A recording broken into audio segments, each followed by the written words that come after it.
Chris and Cash Show. Chris and Cash Show. It's Friday, February 19th, 2016. Got a lot to talk about tonight. Yes, we do. Yes, we do.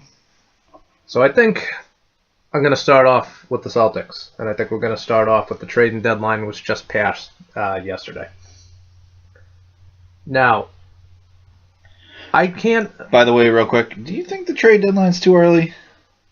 For basketball or any For basketball. Well, we're talking about basketball right now. We can get into every other sport, too.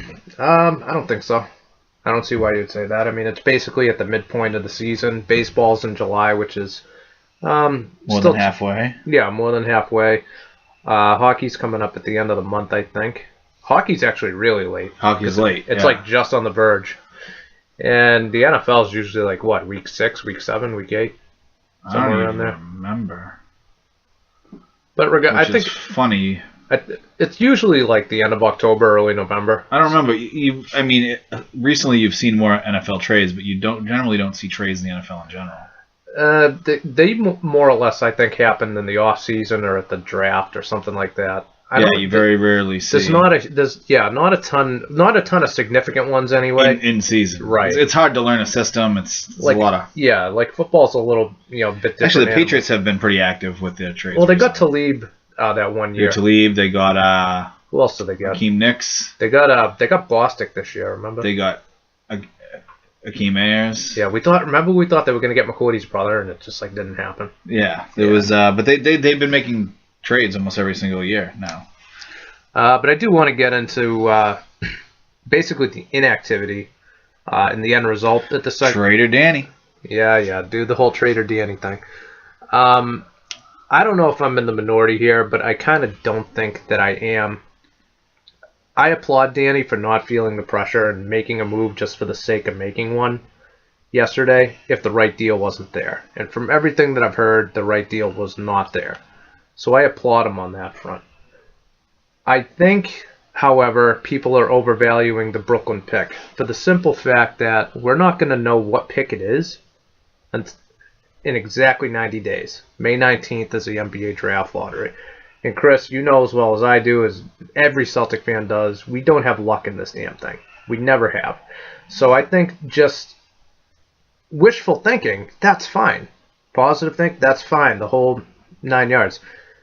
The assumption that you're just going to land the first pick and take Simmons or the kid from Duke or trade it for DeMarcus Cousins, whatever you want to do with that pick, you got to see what the pick is first.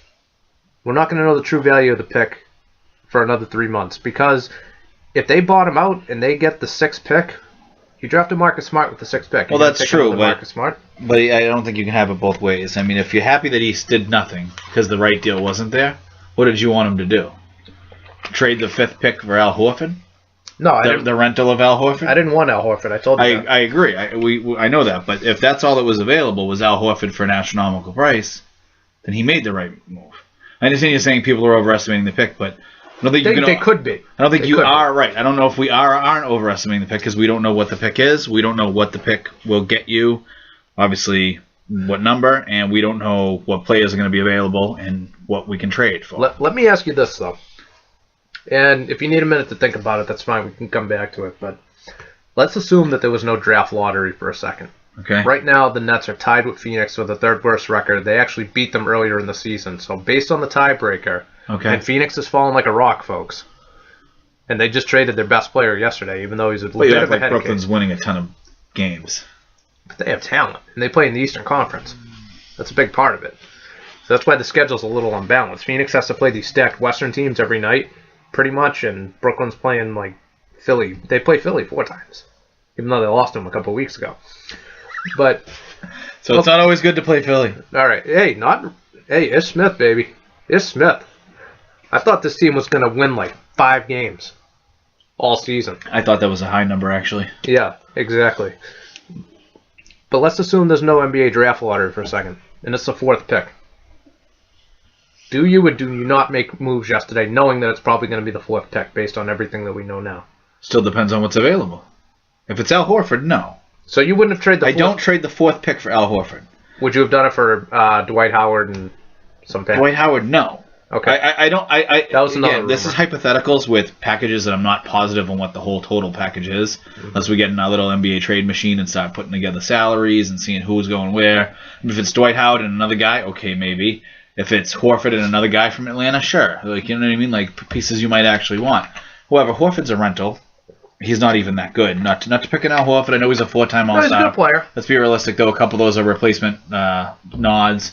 On top of that, he's not anything special. It's not like I'm expecting him to be an All-NBA guy or some guy that can carry you. No, I think you said it before. He's probably the number 3 on a championship team. 3 or 4. Yeah. He could be a 3. Like, he could be a Parrish for you. He could be a Worthy. He could be and it's not the same type of player necessarily. No. But he's a guy that could be a third wheel on a championship team. Yeah, he's not a 1 or a 2. Put him on OKC, and he's fine behind Westbrook and Durant. I mean, would you disagree? No, I mean, look at the team that they had.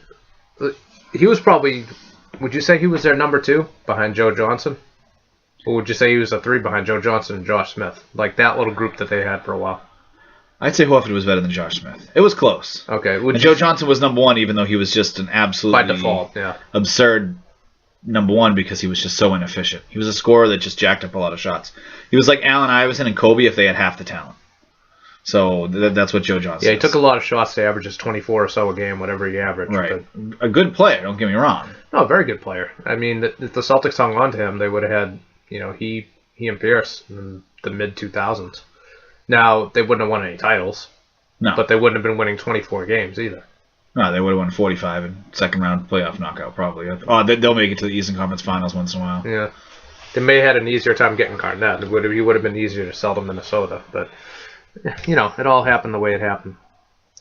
But I can't shake that, Chris. This idea that this pick is just going to magically materialize into the first pick and you're going to take Ben Simmons or you're going to trade it. I don't understand the logic. But having said that, though, and I get I'm sort of like teetering on the fence here, but I think it's that kind of an argument.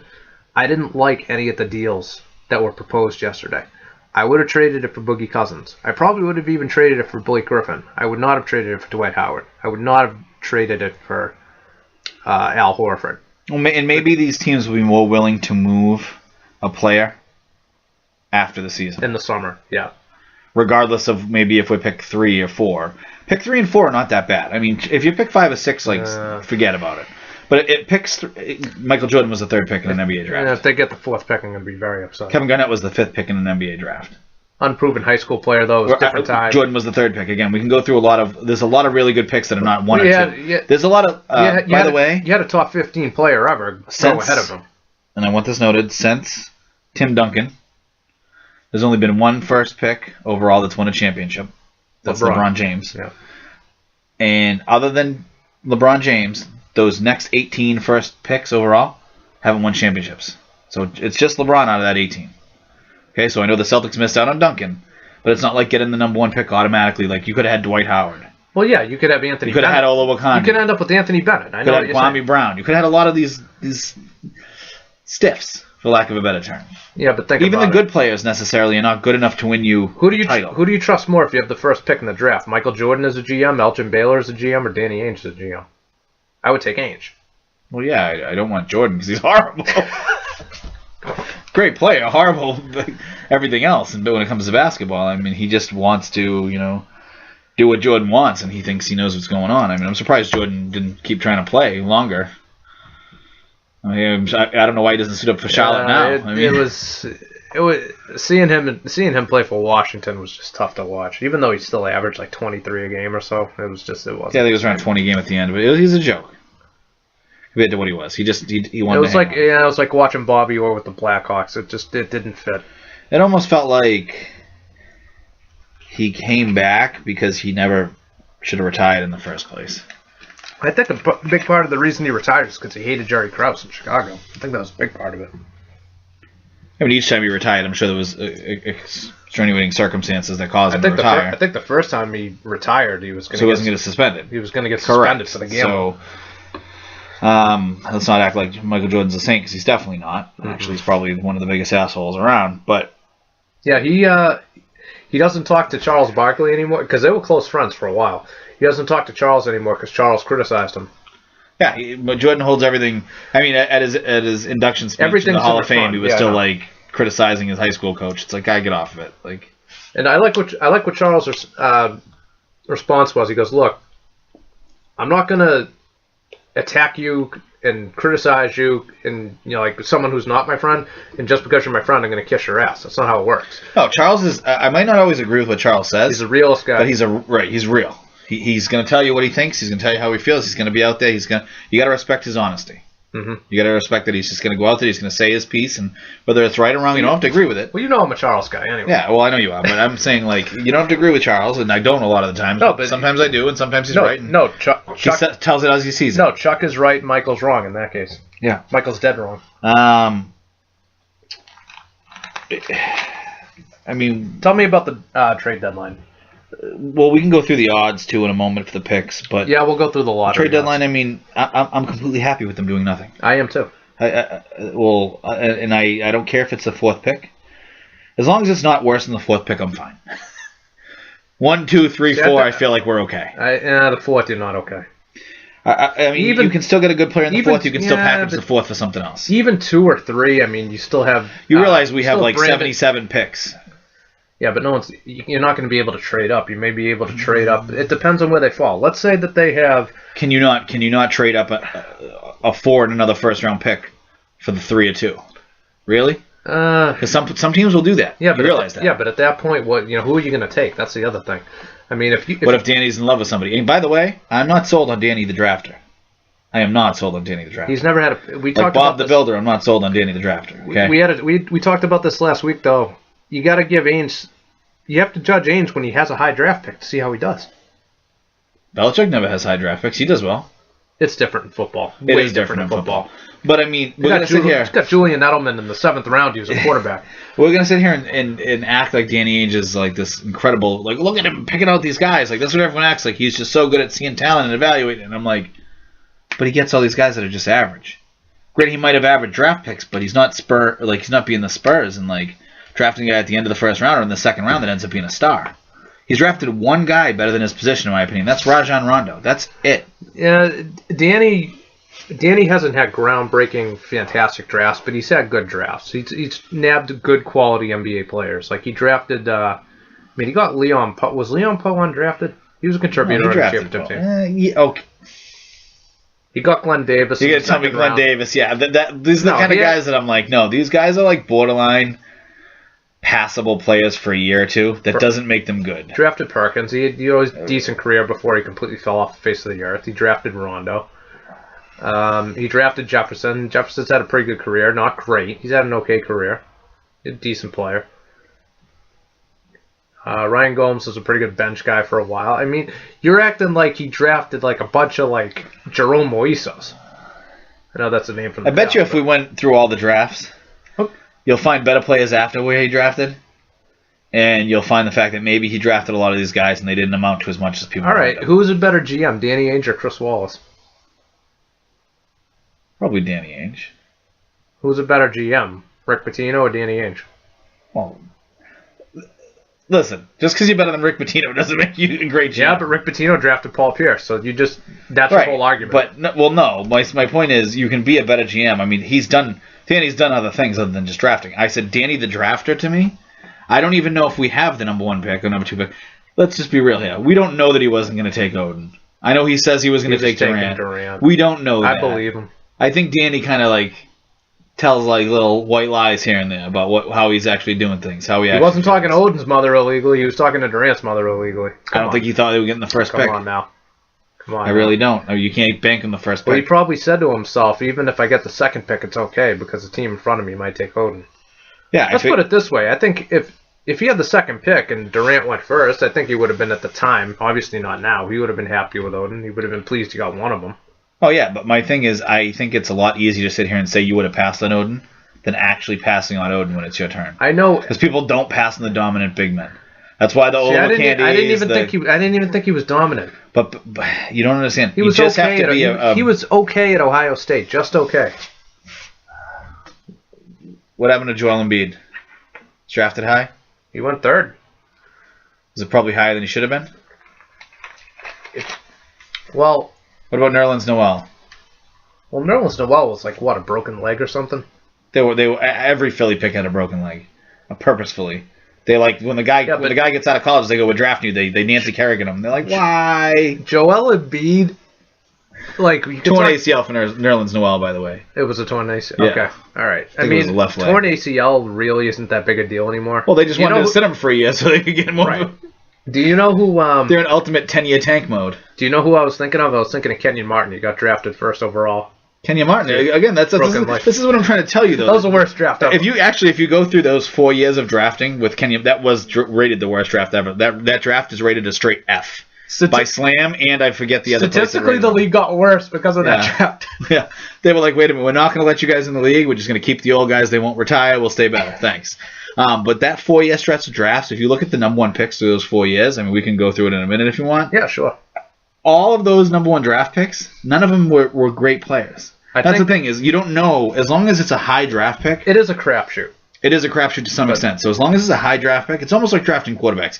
You never really know. I mean, once in a while you get the LeBron or you get the Luck. You know what I mean? You knew Andrew Luck was... Right, you get the LeBron, you get the Luck, but then you get... I mean, who would you say would be RG3's equivalent in the NBA draft? I mean... In the last couple of years? Darko Milicic? Like, oh, look, let's see if this guy's probably going to be really good. Yeah. And then did Joe Dumars absolutely throw away a Pistons dynasty with that pick? Oh, my God. Oh, if he picks Wade or if he picks Carmelo. Well, I don't know about Carmelo because I don't know how he fits into that team. Yeah, but you know what? They would have made him fit into that team. Larry Brown and those guys. Rasheed would have beat the hell out of him. I think he would have fit in better. Let's put it that way. Let's check out the... He could have Bosch, too. You could have had a lot of players. You could have. That's actually one of the best drafts ever. You could have Ben Wallace, Rasheed, and Bosch. That's along with the Kobe, Allen Iverson draft. Well, Ray Allen, a lot of players in that draft. And the Jordan draft is the best drafts ever. I don't know. Hakeem Jordan. Tough to beat that 96 draft.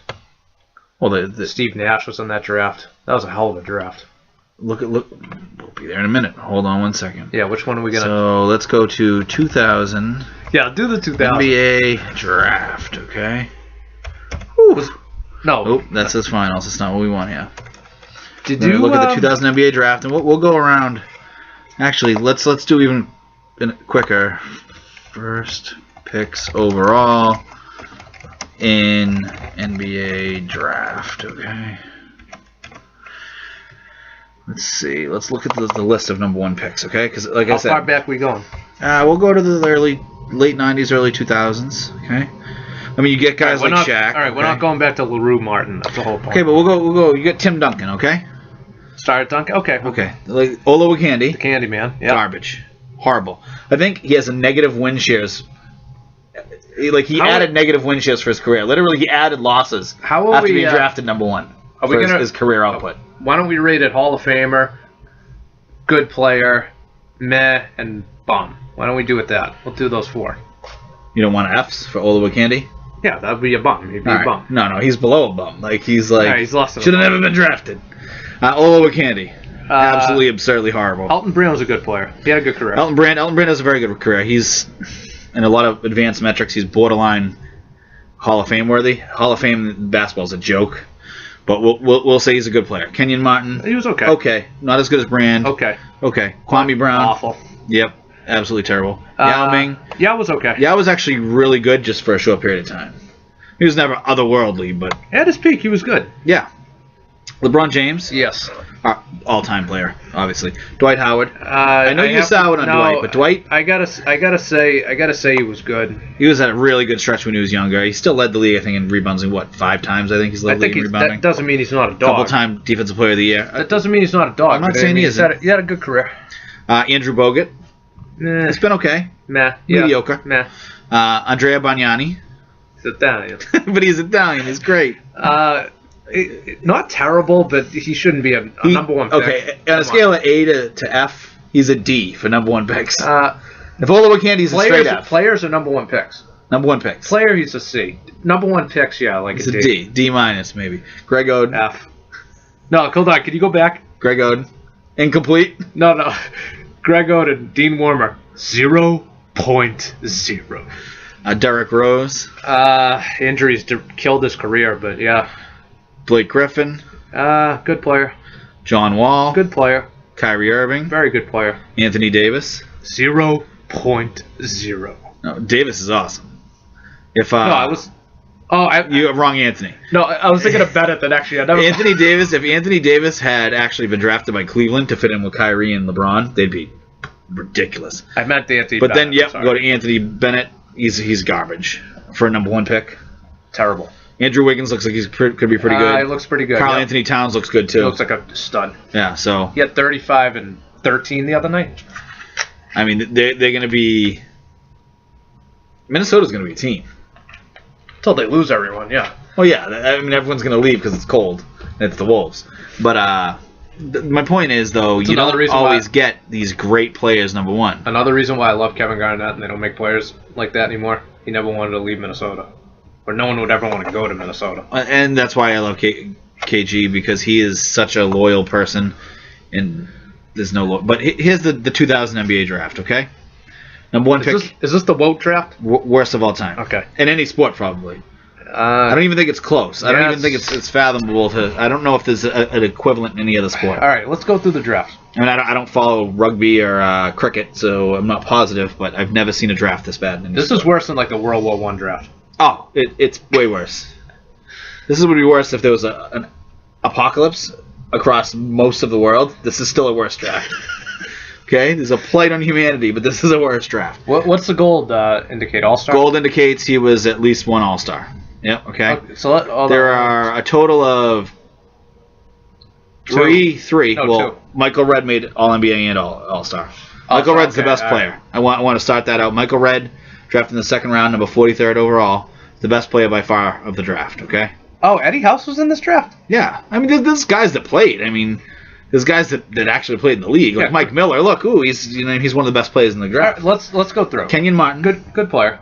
not bad, but terrible for number 1. Really, let's Yeah. be realistic. Mhm. You lost that.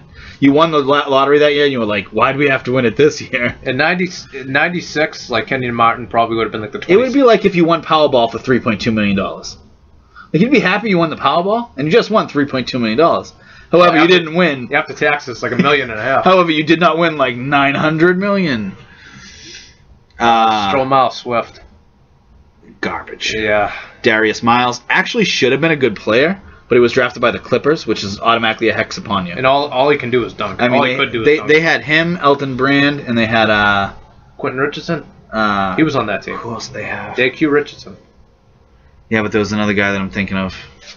I can't remember. I'll look it up right now. Hold on. Hold that thought. They had.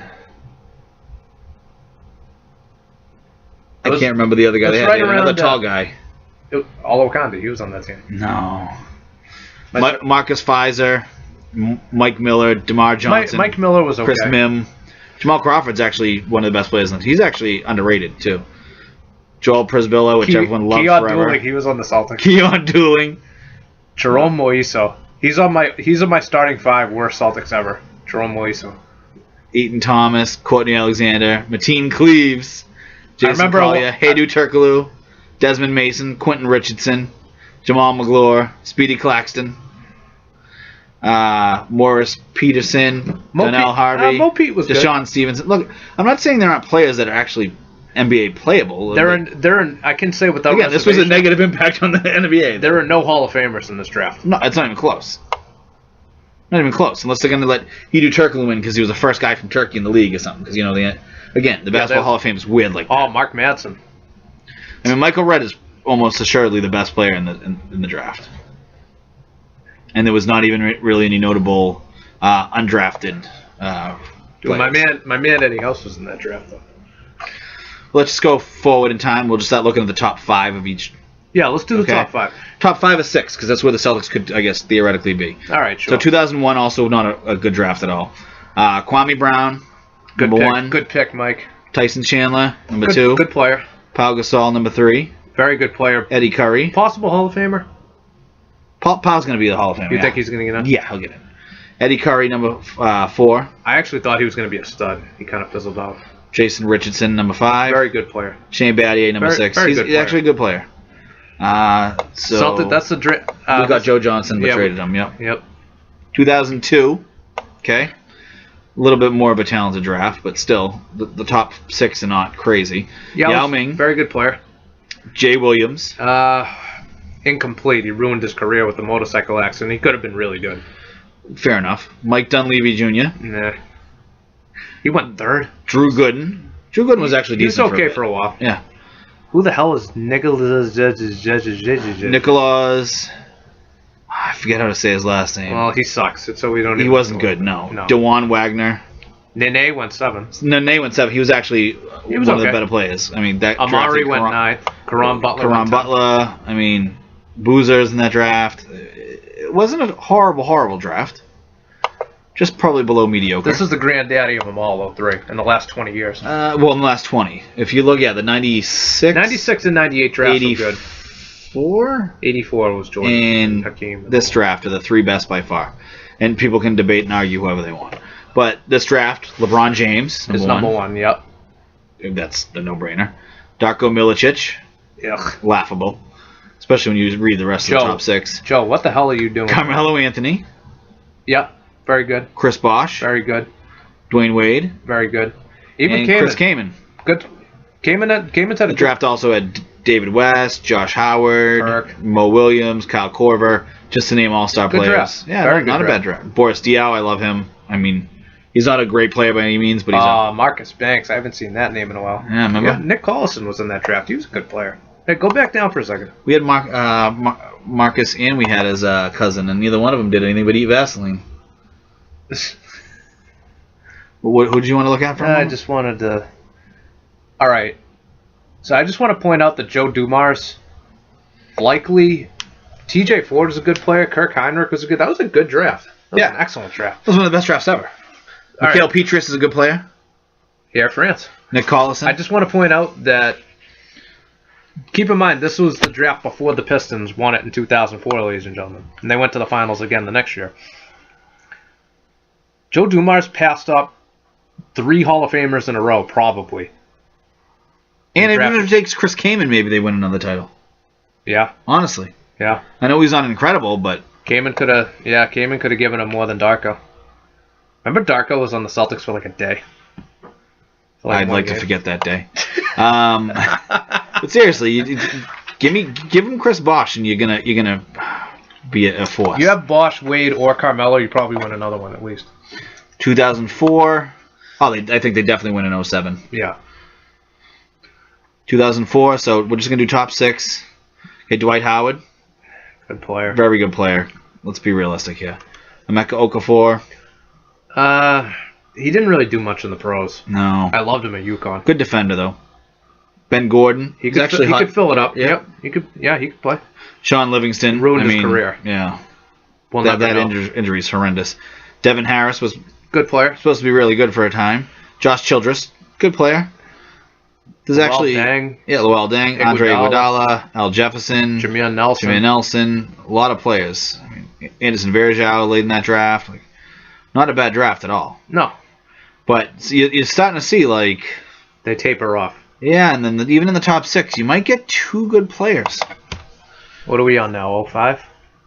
05. This draft, I remember this draft sucked. This wasn't a very good draft. Well, you get Bogut. Not that good. Yeah, he's okay. He's had a decent career. Marvin Williams. Ugh. Chris Paul. Sad for the Hawks because had the Hawks drafted Deron Williams or Chris Paul with the rest of the team that they built, they would have been something. They would have been a contender. I don't know if they would have won anything, but... Okay, but if you had Joe Johnson... I'm looking on this... Let's just pretend you have Joe Johnson and everything else is equal, okay? Chris Paul, Al Horford, and Josh Smith.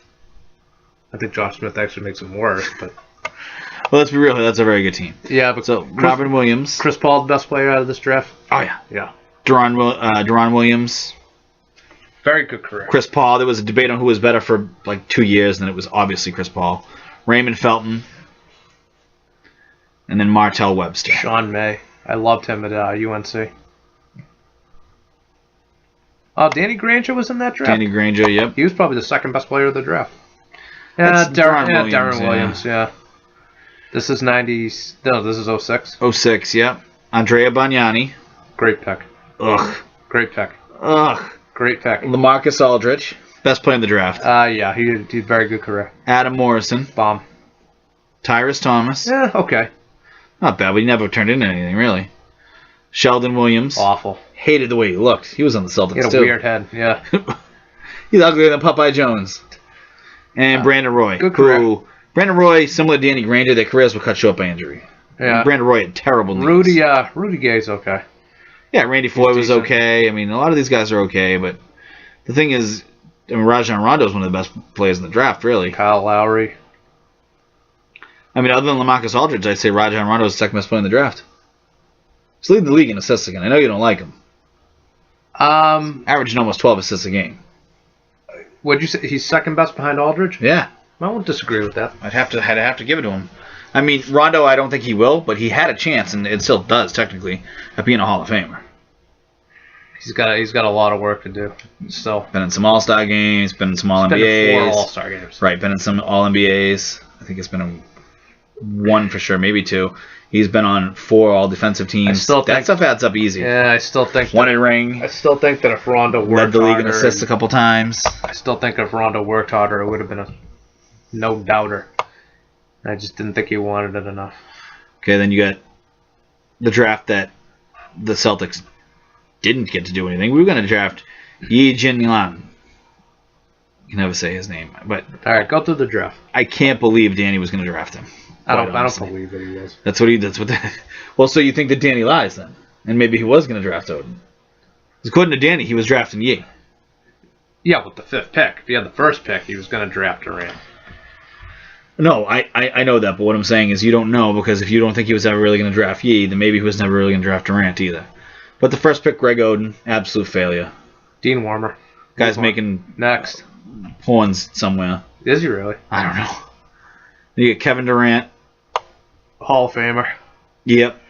Unfortunately, he got injured, or he would have been even better than he is now. You act like his career's over. He's no, but he definitely hasn't been the same since he's been injury. Like, bitten. Would you still take him this summer? Of course. Take him in a heartbeat. He's top 10 player still, without a doubt. But Al Horford. Very good career. Yep. Mike Conley. Good career. Jeff Green.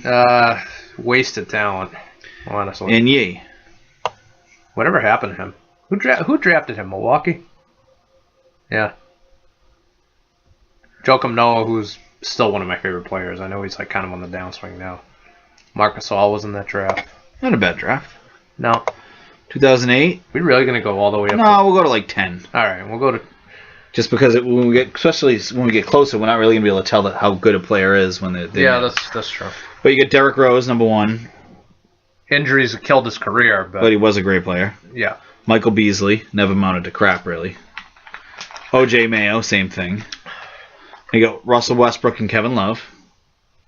Mm-hmm. And again, those are the kind of guys that you get on the team, and those are building blocks. Yeah, Westbrook's Danilo Gallinari.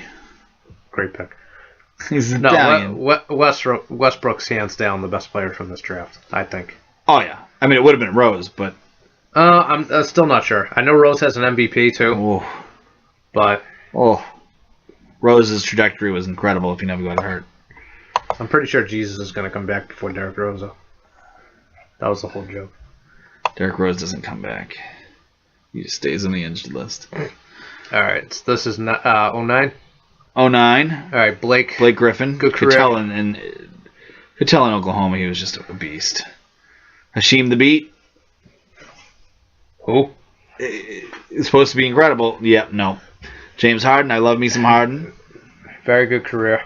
This was the best draft where the Minnesota Timberwolves took like 75 point guards. Was this the and draft? They still didn't take the right one. Was this the draft? Yes. Ricky Rubio is like, he's all right. They got Tyreek Evans 4th. Okay. They took Ricky Rubio 5th. Steph Curry 7th. They then decided to take Johnny Flynn 6th. Okay. Not sure what's going on there. Steph Curry was then taken 7th. Okay. I want it noted as well. The Minnesota then took Ty Lawson 18. So in the top 18 picks, of which they had 3, they took 3 point guards. None of which were combo guards like Steph Curry was, so at least they could shoot. They took 3 true point guards, which made no sense. Now, obviously, they didn't keep them all forever. Was McHale still the GM at that point? I don't know, but if he was, I don't know what he was smoking that day. Because that's some craziness. He's drinking too much beer with Walton. But again, now best player in this draft currently Steph Curry. Harden and Blake are still really good players. This is actually a really talented draft when you look at it from that perspective. You go 3 guys that could be Hall of Famers right there. That's a solid draft. I think they will be. That's a very solid draft. The last one we'll do right now is 2010. Okay. It's kind of turned into an exercise of labor a lot longer than we thought it would. Yeah, I think we proved our point. But. Yeah, but it's you don't know what these picks are going to be. John Wall, number 1. Very good pick. Yep. Evan Turner, number 2. Decent player, but number 2 pick. He's on our team. No, Turner's a good player, but is he the second pick in the draft? That's what you can get with a second pick. Yeah. You can get Evan Turner. This is what I'm trying to explain to people. Even with the number 1, number 2, number 3 pick, it could be anybody.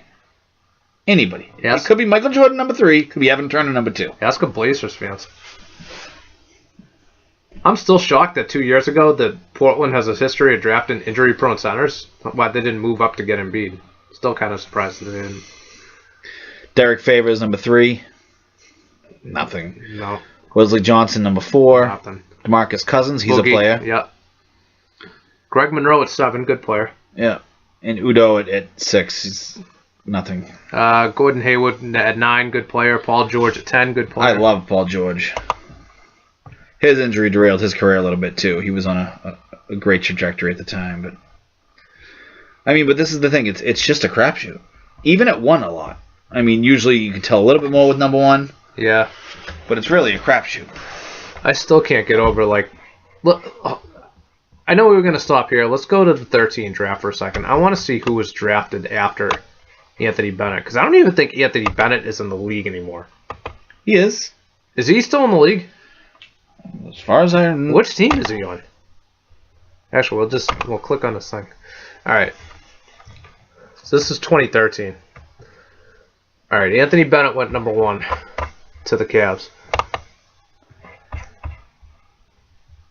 Oh, I guess he plays for the Raptors. Yeah, I was going to say, I thought he still played. He never plays. I never see him.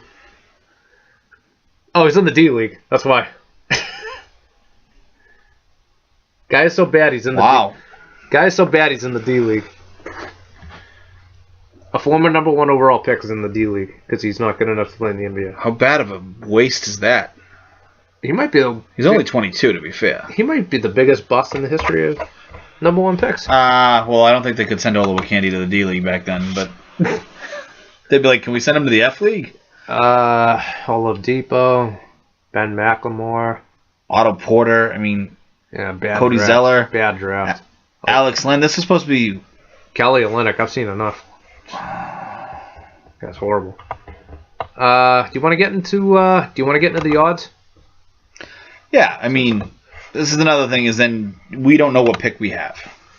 As Celtics fans, we don't know what pick the Celtics are going to have. They don't know. Right, we're just going to go over chances right now. The actual odds of what pick they could get. So if you're the worst team in the league, you can only get... They're not going to be the worst team in the league. But, I know, but you can only get whatever position you end up as towards the end, towards the worst, plus 3 other picks. For the top 3, they're really the only lottery picks per se. Well, exactly. So basically, number 1 can get 1 through 4, the worst team. Number 2 can get 1 through 5. Number 3 can get 1 through 6. Number 4 can get 1 through 7. And then it starts to split 3 and then the next ones where you can't get. Right. So basically, let's say, right now, Philly is the worst record, then LA is second, then we'll just say Phoenix is third and Brooklyn's fourth. And I don't even know which team is fifth. Well, you don't know. Brooklyn could finish third. No, they could, but they're probably... You're such a pessimist, man. They get the exact same record. I've lost Tim Duncan, Kevin Durant, and Andrew Wiggins in draft lotteries, and you're calling me pessimistic. Okay? Yeah, because... Do you know what the crazy thing was about 97? They had their own pick, which they finished with the worst record in the league, and I can't remember which team it was, but they had another pick. They had something like a 47% chance that the number 1 pick didn't get it. And they got 3 and 6. They took Chauncey at 3, which was actually a good pick, and then they took Ron Mercer at 6. Okay? So I don't want to hear about this, oh, you're so pessimistic about the draft lottery. Yeah, because my team never gets the fucking pick. Ever. And the Cleveland Cavaliers, they get it every fucking year. You watch. They're first in the conference. They'll magically get the first pick this year. Maybe they should just fix the system. Right. Just get rid of the lottery. But you can't. The tanking would kill it. Yeah, but every team tanks. You're trying to tell me a few years ago that the Colts weren't tanking for luck? Of course they were. Come on. Wait, there's no tanking in baseball, right? Happens in every sport. I mean, because it doesn't matter. Baseball, right, because there's no salary cap, and if you have money, you can just sign whoever you want. Well, on top of that, you draft a guy, he's going to come, 7 years later to play in your team? You don't know. Unless he's really exceptional. Yeah, you don't know. You don't know when he's going to come, when he's going to impact you, when anything. Look at Mike Trout. I mean, I'm not saying baseball teams at the end of the year don't give up and do nothing when they suck, because I just talked to you about that the other day. They do. I hate baseball because they literally allow farm teams to come up at the end of the year and play against teams that are in races for playoff spots. So farm teams from really crappy teams go, hey, let's put the kids out there. Woo! Fans don't even care. And then really good teams can just roll through them and get extra wins. That's not okay. It's actually crap. Yeah, but September, the rosters have always expanded in September since the beginning of time. And it's a horrible practice. Horrible. It gives have some integrity to your game. Yeah, it gives the kids a chance to come up and have a cup of coffee and get a taste of the major leagues, get ready for next year, and purposefully lose to another team that's in the playoffs. Well, I think a lot of it too is you can bring up kids, develop them, and at the same time rest some of your starters, assuming you're in the race. Again, and give up games. What? But there's teams that are giving up games every year doing that. That's stupid. I mean, teams are giving up games. If teams are playing for something... In a sport where not enough teams make the playoffs, considering that you're having other teams give up games, the divisions are crap. It's a horrible system in general. I know you hate the division. Okay? You can't have that happen. If you want to have 2 divisions, and then the top 2 in each division make it, fine. Balance out the schedules completely. Don't do any interleague crap. I hate it a league. And make it so that it's much easier for teams to get a fair shake at who they play and how many times they play each team or whatever. I don't even care if you just only play in your division the whole end of the year. At least make it make sense, okay? Top 2 teams from each division make the playoffs, yada, yada, yada, yada. Forget the extra wild card they just made up and all that other crap, okay? Which is even bogs my mind more. You have an extra wild card game to prove who's the wild card so that they can make the playoffs when they just played 162 games to make the playoffs. So now a team that could be literally, they could even be tied for the same record. The Pittsburgh Pirates won 98 games last year. Right, you could be probably the best. You could be, honestly, have a bad game. You could be the best team in baseball. Just happen to not win your division because of some crazy crap, like you have a worse schedule than the other team does. Oh, you know what? The other team ended up playing a farm team down the end of the stretch, and they beat you by a game or 2. And so you have 98 wins, then you have to go play a playoff game. Or playing game, or whatever the hell they're calling it nowadays. It's a joke. It's absurd. It's a horrible system. I'm sorry. There's a lot wrong with a lot of sports. Fire Goodell. But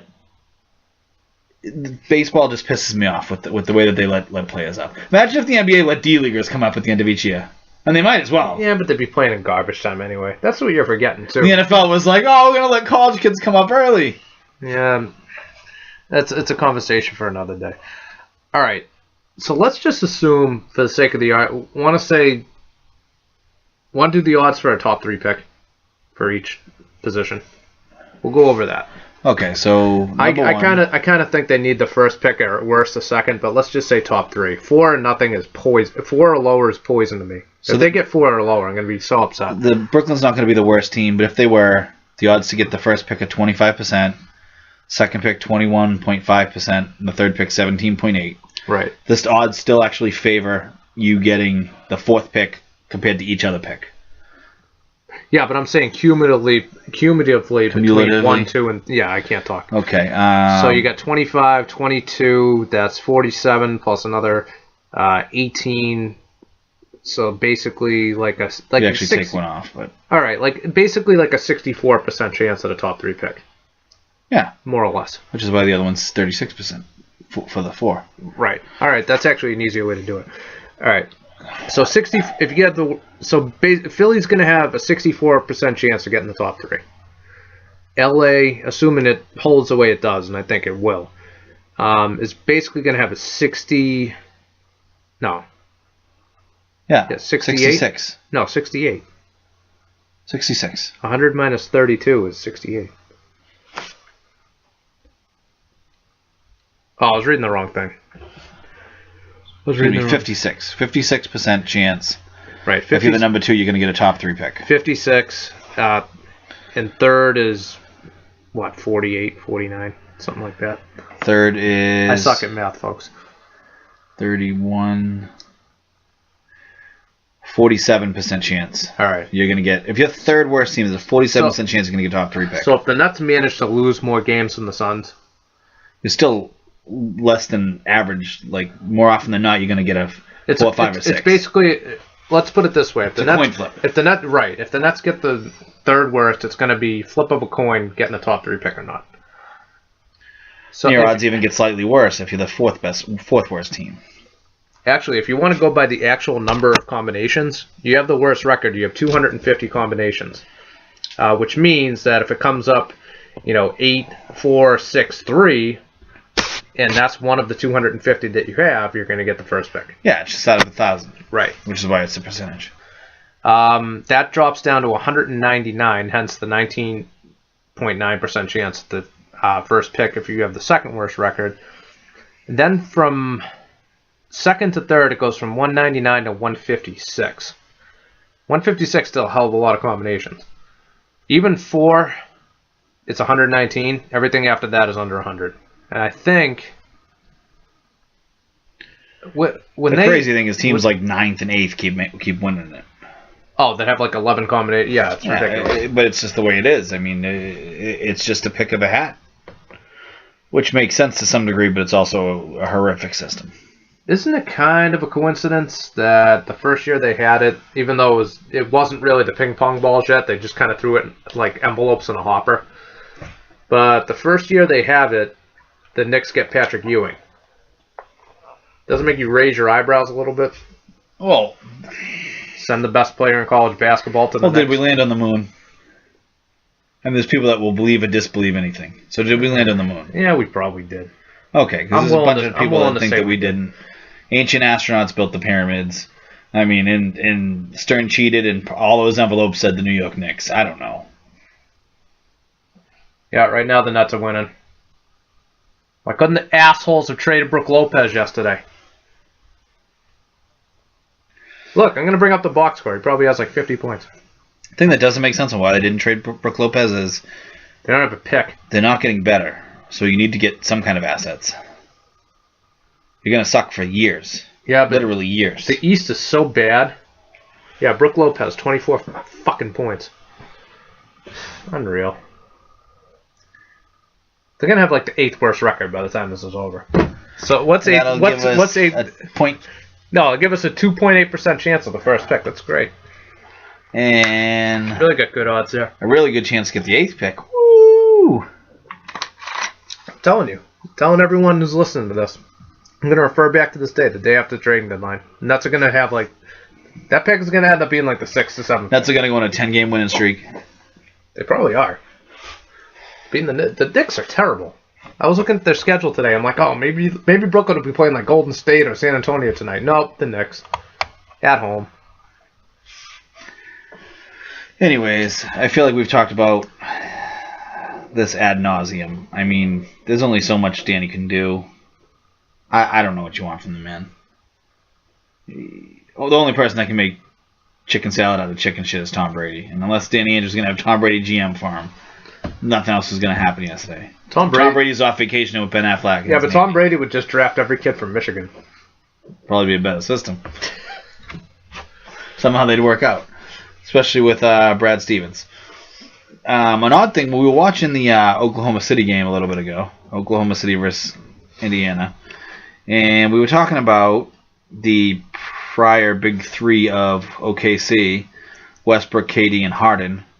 And realistically, I'd say KD might be the worst player out of them right now. Which is kind of shocking to say. Very shocking. Especially a couple years ago when he was basically the best player. Or LeBron might have been, because who knows? LeBron is, I guess, could always be considered the best player. But KD was the best player in basketball. But Westbrook's been phenomenal this year. Harden was absolutely phenomenal last year. And I mean, to me, he should have been MVP, but that's another discussion for another time. And KD is the only one with an MVP out of those three, but he might be the worst. I mean, their numbers are all great. That's phenomenal. That's a stretch to say he's the worst. Well, who's he better than? I still think he's better than Harden. Harden has more points per game, more assists per game. Yeah, and and almost as many rebounds per game. Yeah, and look at the standings. Oklahoma City. Does Harden play with Westbrook, or does Harden play with Dwight Howard? He plays with Dwight Howard. Put KD with Dwight Howard. See how bad KD cares. He plays with Superman. Yeah. Superman.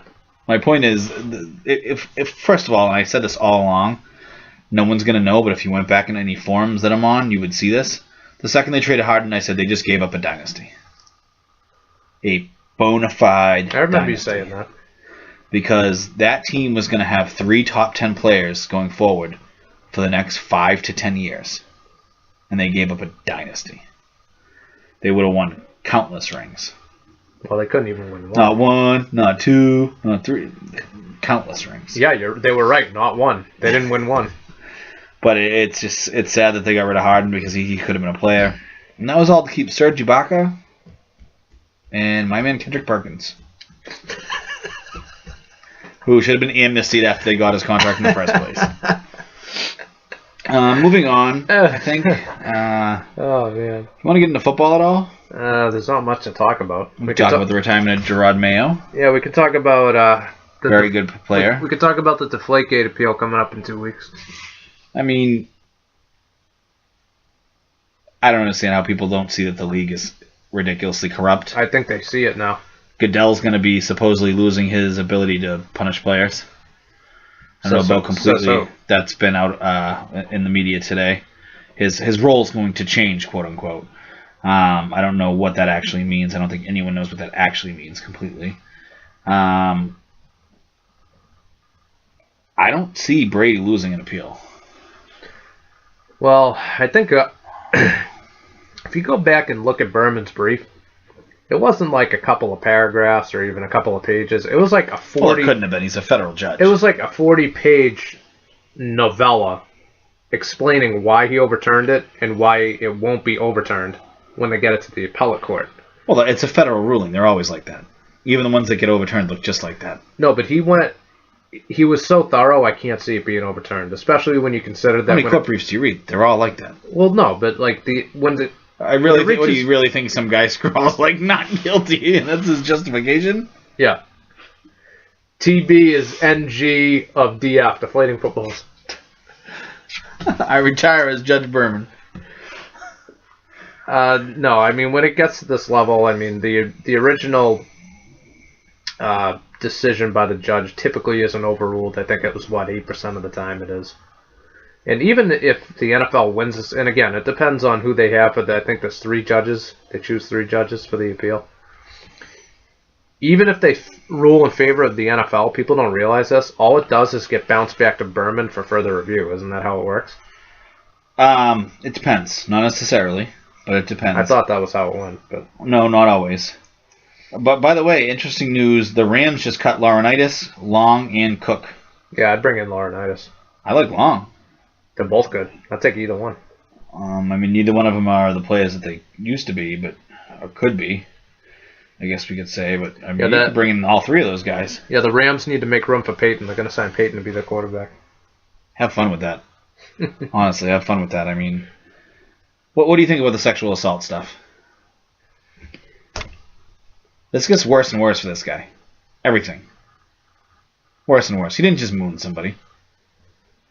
The funny thing is, he said, like, oh, I was just mooning a teammate, and the teammate was like, yeah, he wasn't. No, he wasn't. He was putting his balls and junk on an asshole on a doctor's face, a female doctor's face. Yeah, he was putting his pencil dick in a doctor's face. Poor Peyton Manning's kids. But seriously, though, I mean, the guy has to have lost a ton of respect. Yeah, people are looking at him different. You can sit here and say they're not. They are. I couldn't.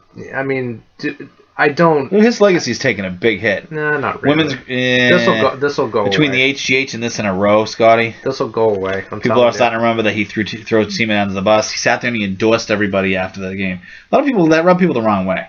He didn't. It wasn't like I love my teammates. He was like Papa John, kiss Papa John, French kiss Papa John in the mouth. He didn't go to his team's own Super Bowl party. He had his own with corporate sponsors. I mean, this is not right. This guy's not right. People finally starting to realize, like Goodell, that Peyton Manning's not right. The image is fake. It's all the aw shucks is not real. He's just a corporate whore. Who, by the way, now there's other stuff coming about. He might be sexual deviant. Well, who the hell knows? Oh, I haven't heard that yet. Yeah, He's like a Tiger Woods / Martin Luther King type guy. Yeah, they were. Well, Peyton, to my knowledge, never took money from communists like King did. But we're not going to get into a race war here. Yeah, from everything that I've been reading, is that he pretty much sticks his dick into anything that breathes and walks and moves in Indianapolis. And that's scary because when you see some of the women that are in Indianapolis, well, you've seen Peyton Manning. I mean, yeah, Peyton probably looks like, Liberace compared to those guys. They're just long-haired Peytons. What? They're just long-haired Peytons. Yeah, pretty much. Do you know what random tangent? Yeah, because this hasn't been random anyways. Right. What the fuck is going on at Duke? I don't know. You ever watch a basketball game from Duke? Yeah. Why do all of their, 20-year-old girls look like 35-year-old soccer moms? I don't know. That's fucking gross. It's Duke, dude. Why do you think the lacrosse team had to hire a bunch of prostitutes? I don't know, dude. Go down the road to Chapel Hill and at UNC. Those girls are hot. Go to UNC. Those girls are hot. Completely different type of school, though. Duke? Academically? No, Duke's a great school. I probably didn't have the grades to get into Duke. No one has the grades to get into Duke. Yeah, you probably could have gotten into Duke. No. What would you get on your SATs? 1360? That's not good enough to get into Duke. When we went to school? Well, I got like an 1120. I know that wasn't good enough. You have to usually have like 1400s. 1400 plus? Yeah. I had a friend that went to Duke. I think his SAT score was 1500 on the dot. And he had great grades. That's how you get it. Oh, I got great grades. Yeah, with the 1500. I couldn't do math. Whatever it is nowadays, I mean, what's it based off a 2400 scale? Okay, so if you're a smoking hot girl, you're basically you're incapable of getting a 1500 in your SATs. You have to look correct. You have to look like you're 40 years old and correct. You're a soccer mom, and that you got 40-year-old librarian. Correct. Oh, these girls are gross. I don't want to be stereotypical, but correct. You could throw a wig on Peyton, and that's what the Duke girls look like. No, they're not that good looking. I'm serious, guys. If anyone's listening to this damn podcast, next time Duke is playing at home on ESPN, don't even watch the basketball game. Just watch. When they pan to the crowd, pause it, TiVo it, whatever you gotta do. Those chicks are gross. Okay? You better staying in your dorm and jerking off to porn. Hey, you don't know what Duke kids do. I know that they... I mean, J.J. Redick might have just had sex for the first time since he got his tattoo. We don't know. Well, don't be on the lacrosse team. They rape people. Oh. That's what I'm saying. We don't know. That's why they had to hire the chick in the first place. Look at the Duke girls. I mean... I don't know. That makes me curious. What do you think the girls look like in Tennessee? Peyton probably raped half of them, too. They don't have teeth. Oh, you played the football? Well, at least Peyton doesn't have to worry about them biting his junk. Yeah.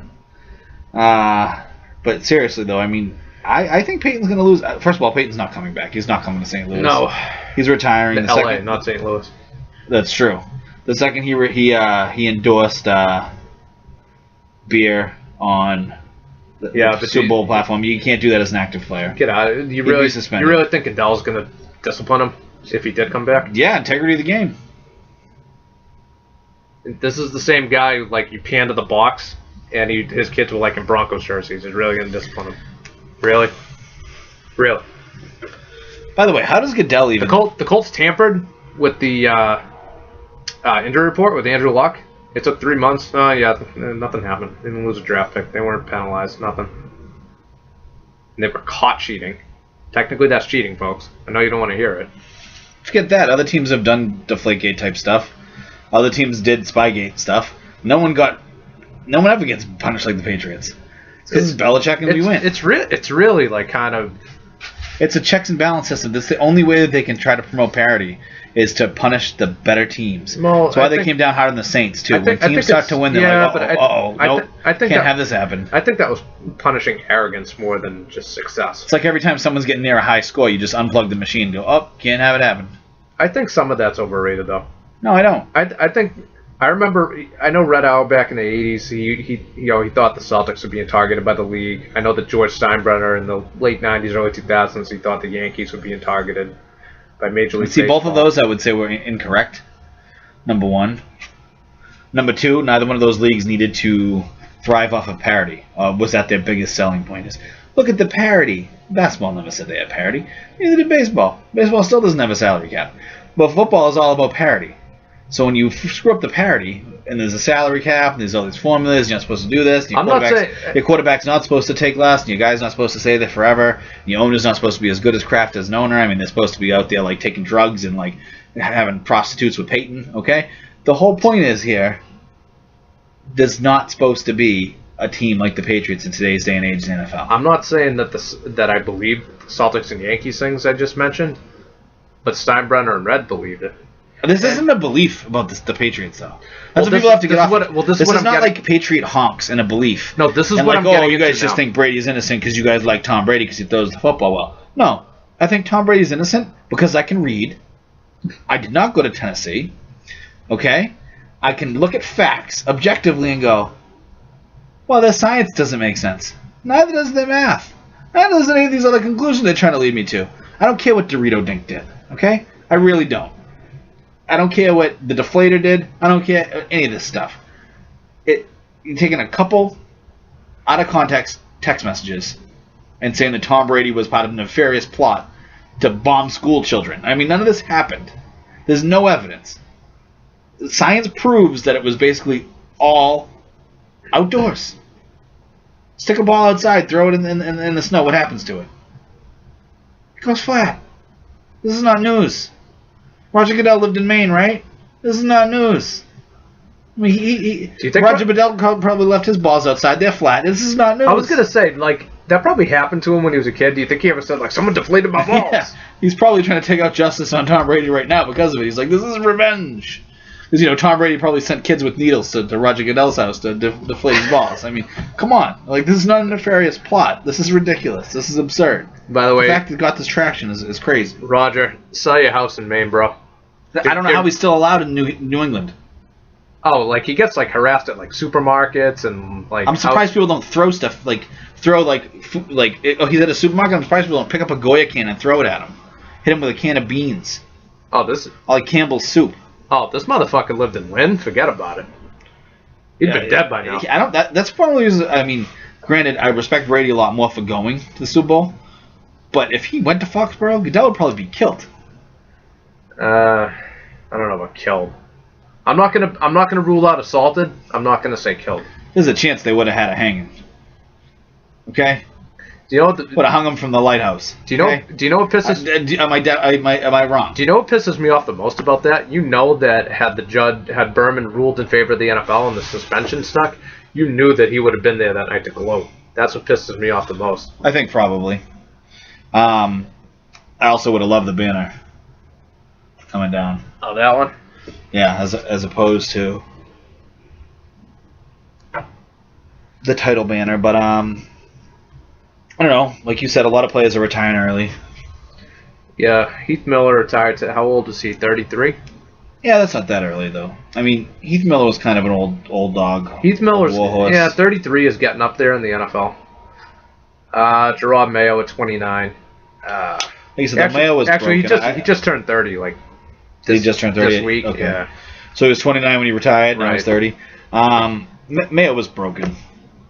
I mean, the injuries he had IR'd 3 times in a row. Like, what do you want the guy to do? He couldn't play anymore. It's like Patrick Willis. Patrick Willis was broken. Oh, like, no offense to him. Like, when I heard that he retired, I was ecstatic. Saves about $7 million on the cap. Exactly. It's great for the Patriots. They were going to cut him anyways and get that money probably anyways, regardless. But I mean, I know they probably didn't want to cut him. They like him. They probably hire him in the organization. Yeah, he'll probably be a coach. Yeah, like a Pepper Johnson type. Yeah.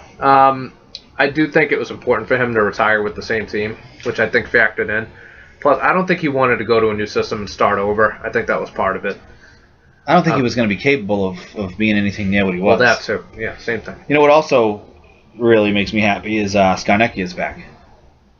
Is that official? That's 100% official. I am pumped about that. Why did he leave to begin with? Probably, I mean, first of all, the guy's old. They probably made some kind of like Tommy Heinsohn deal. Like, all right, on road games, you don't have to come. You know what I mean? Like, you can stay home. I mean, I don't know what they're giving him or what they're conceding to him, but he's really old. He's in his 70s. Let's look him up. Let's see how old he is. I think he's 73. You can look him up, but I'm pretty sure he's 73. Yeah, that is old. Or 73-ish. So that's one. Yep, but he was also... That pick is fucked. We don't know that. That's not It is official. fucked. Um, Brook Lopez also gets hurt every year except for the year we have their fucking draft pick. we have another one of the draft picks, and it's probably a better draft pick. What, next year? No, next year we get to switch. Then we have another draft pick. Yeah, they're going to get better. No, people actually expect him to be worse in 2 years than that now. Brook Lopez won't be on the team. How do you know? They don't have anybody. I can't look it up because I get no service down here. Well, we can look it up. Dante Scarnecchia. How old is Dante Scarnecchia? But, I mean, he was already Just go to Wikipedia. O-line coach. On top of that, he was technically assistant head coach. So what else could you do to make him 1948. All right, so we just turned 60. 68? Oh, wow. I thought he was like 72 or 3. He's not that old then. I mean, he is, but... Dude, look at those pipes, bro. Oh, he must work out, him and Hockley. I really like it, though. Look, back. It's odd that he was gone for 2 years. Yeah, everybody thought that Dave DeGuglielmo was the second coming, and they canned him after the championship game. But Now, can he be in the Hall of Fame? Scarnecchia? I don't know. How many assistants are really in the Hall of Fame? I was just going to say, they don't really let assistants in for being assistants. Well, he's not even a coordinator. He's just a Lions coach. You know what I mean? So he's probably... He's an assistant head coach, though. We're forgetting that. Is that his official title? Since 2000, he's been an assistant head coach. So if Belichick... Few people know that Scarnecchia has 3 rings as an assistant head coach. All right, so... all right, hypothetically. That's technically above coordinator. Belichick pulls a Tomlin and tries to trip a player and gets thrown from a game. I don't know if that's even ever happened. Does he take over head coaching duties the rest of the game? Assistant head coach? I guess he would. I mean, I don't even know what his title is right now, if it's going to be just offensive line coach again. But you got to figure, it's very rare and very odd. I mean, like a Dick LeBeau as defensive coordinator is in the Hall. But would they let us Scarnecchia type in? I don't know. You'd have to ask them. Given that he's Who given would ask? given Royal that them? Given that he's a Patriot, probably not. Well, yeah. I mean, Goodell's going to ban him from the league. They'll Part of a nefarious plot to teach offensive linemen to be better. Yeah, Goodell will make up something that he put Vaseline on the jerseys and it's getting kind of, because I have friends who hate the Patriots and even they've conceded I kind of think that the league screwed them all along. Kind of? Kind of, yeah. Just kind of. You know what the funny thing is? They had a Jordan marathon on, and the Bulls had a camera set up to it was the 91 finals. They're playing LA, and Mike Dunleavy was the head coach. They had a camera set up in the crowd to videotape all of Mike Dunleavy's signals. Michael Jordan cheated. Everyone, Michael Jordan everyone cheated. in football did that. You were allowed to do it. I'm talking about basketball. I know, but you were allowed to do it. You just were not supposed to do it from a specific spot for in-game use, which Belichick said, "Well, I'm not using it in-game." No, there was a loophole to the loophole to the loophole. That was the loophole. Yeah. It was that you can do it from X, you can't do it from Y for in-game use. It was a difference. So Belichick said, "I'm only doing it 50 feet." They did it on the sideline. As opposed to being in an enclosed, sanctioned spot, he would just do it wherever he felt. Again, it was more arrogance than anything. I thought it was more of here's the stadium, right? And here's I'm drawing a stick figure on a pen and pad. His camera guy was right here, but technically the camera guy was supposed to be in a perch up here. Yeah, technically it's supposed to be just in an enclosed little hut that it's supposed to do it from. Instead, he just stuck his guy there. Again, the guys weren't hiding. Coaches would wave to them. He said at the press conference over a year ago, 80,000 people. It's not like this was some incognito ooh, spy versus spy type thing. People could see them. People, when they did the tapes, and people that had seen the tapes, and anyone that actually was in the know, when the information came out, they said other coaches would be waving at our guy doing the reporting because this was a common practice. I mean, Tony Dungy's going to sit here and say how he thought this was despicable and be on his high horse and all Christianly when he was part of the best team ever at doing this. Ever. I don't know. I don't know what to say. At least Jimmy Johnson came out. I mean, not enough coaches came out and just said, "Listen, this is nothing." If they had done that, but they're jealous. Yeah, but notice it was coaches who don't have a dog in the fight anymore either. Right. But the current ones are jealous of Belichick. Dick has said at the time it's no big deal. Jimmy Johnson said it. A couple other people said it. And then you look at someone like Don Shula, who've been out of the game for like a decade. Well, Shula hates Belichick. Yeah. I mean, it's all jealousy and hatred. It's absolutely absurd. It's really absurd. And again, it was only for in-game use. So Belichick said, well, my guy's 20 feet off, but we're not using it for in-game anyways. I'm using it for later. And they said, oh, we can't. That's not what we meant. Like, it's like, no. Like, if you read their memo, and then their rewritten memo, all had completely different wording. That's what people don't realize either. If you see them written out, you're like, wait a minute, so which one's the actual rule? Because in one rule book is given to the owners, one rule book is given to the coaches, completely different. And then there's a memo, and then there's a new memo, and they all have different wording. Sounds like Roger Goodell to me. Yeah, it's a joke. Making up rules as he goes. So do you want to talk about baseball or not? Other than how I hate the wild card the way it is. I don't think there's much to talk. I hate spring training baseball. Like maybe like the end of March when we're like a week or so away. Yay, truck day. Those people who actually got out and went outside, went to Fenway, stood in the cold to watch them pack up a truck. I know people that do that. I'm not happy about that, but I know. They have no lives. Who do you know? I'm not saying, but I know people that do that. I'm not no. announce people's names out here. Well, all right. Not anyone you know anyways, but I know people that do it. I do. I know a few different people that do it. I watch to be rude to them. I think it's horrible. It's a joke. They should have like Lighthouse Day on the Patriots in like July, and we go, yay, Lighthouse Day, and I go up there, and then at least it's warm out in July. Oh, just Christ's sake, you got too much free fucking time in your hands if you're going to see that. Yay, truck day! Yay, truck day! Like, no one cares. No one gives. Spring training's absolutely absurd. I have a big problem with spring training, by the way. Yeah, you think it's too long? I think that the NFL preseason too long, and I think that spring NFL training, preseason I have a problem with because you need at least 3 games. At least 3. I think 2 is enough. Well, you need to give guys. A lot of guys get a chance to make the roster. I don't know if Malcolm Butler makes the roster in 2 games. Okay, you got to give them times. Remember Timms as well. He made the roster this first year. You got to give them times to develop. Like certain players, like are on the bubble. The problem with I was thinking about this the other day. The problem with a lot of sports, other than baseball, which lets you bring up your friggin' cavalry in September so you can play the farm team. Basketball rosters are too small. You should be able to hold more than 12 players. You can hold 15 if you have injured players, but people just fake that. But the whole point is you should be able to hold maybe a little bit more. Football, the rosters are way too small. 45 active, 53 for the 53-man roster. No, it's not enough players. How many do you want? It should probably be 60, the way that it is nowadays. You specialize. You get your punter in, your kicker, you get your long snapper. You got to have other guys doing stuff. You got to have. I mean, that's why everyone only has 2 QBs because you can't hold a third QB really. I mean, you should probably have third QBs. I mean, you're always seeing teams getting down to their last cornerback, or they have only 1 linebacker left, and it's pretty absurd. Or the Patriots this current season had to use Stork as a tackle, and they had to use a backup tight end as a tackle because you don't have enough players.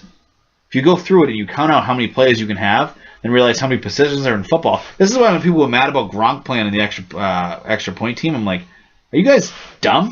Do you not understand football? Other than Brady, everyone plays on special teams because they have to. Because there's not enough players for them to not play on special teams. It's not how it works. You don't just trot out your special teams unit. It's a completely different field of players. No. You might have like 2 or 3 guys that are special teamers at their core. But other than that, everyone that plays offense and defense. You got a bunch of guys who do double duty. You have starters playing everywhere. Yeah, you don't like... Richard Seymour played special teams. Guys played special teams. Yeah, you don't have just like 11 guys that are... You're just a special teams player. No, because again... You have backup linebackers who are on special teams. You have backup safeties who are on special teams. Say you have 10... Terrell Davis started his NFL career on special teams. Say you have 10 offensive starters, correct? Yeah. 10 defensive starters. Yeah. This is before we're talking about any sub packages. Right. We're at 22. Mm-hmm. Okay. You have a 45-man active day roster. Mm-hmm. Okay. If you would have 11 special teamers for one and then 11 for another, okay, like say kickoffs and say punts, okay, you're already at 44. You'd have no backups for anything. Mm-hmm. It doesn't make any sense. People don't get it. No, I wouldn't be opposed to expanding the NFL roster. I think the NBA is fine the way it is. I think 25 guys in baseball is fine the way it is. Hockey, I mean, you have basically a shuttle between, the minors and Hockey, I wouldn't mind one more spot. one more. Yeah. When you're talking about one roster spot, what's the difference? I think it matters. I do. I mean, I think baseball's fine at 25. You only really have one backup goalie unless you carry 3 goalies. All right. Well, But teams very rarely carry. I don't think more you need to, but I think a lot of times you see teams get short on defensemen and have to shorten their lines because, especially with the nature of the beast and how often players get hurt. I mean, I know hockey players play through everything, but when players are getting hurt a lot in these sports, the human body isn't made for these guys to just be able to play, or then someone else to not have a backup and not have extra guys. I think you could probably add one more in hockey, 1 or 2 more in basketball, and then football should probably have 60 for the 53-man roster, and then the game day roster should have 3 or 4 extra players. So you're talking about call it 5, 5 extra roster spots for game day. I'd probably say if you got it to 49-50, that's fine for a game day. Because then again, then maybe Danny Amendola isn't on your quarterback depth chart suddenly. You know what I mean? Yeah. And then basketball, like I said, the 53-man roster, I think should be 60. And then basketball, I think you should probably up it 1 from 12 to 13. Hockey, I'd say you can up it, and baseball is fine at 25. Baseball, the biggest decision is usually you're going to have 11 or 12 pitchers. There's not too much else you really have to do with baseball. I mean, you got your utility guys, you got your backup outfielders that can usually play other spots sometimes as well. Get your backup catcher, and then you have, your 5 starters and your bullpen, correct? What do you have, 6 or 7 bullpen guys? It's generally... Yeah, it depends. Every team's going to be different, but I think baseball's, other than when they expand the roster in September, I like baseball's roster size. What do you think about the Bruins? I think I'm pissed that the Nets fucking won tonight. I think that's all you care about, and it's not that big a deal. Yeah, it's a big deal.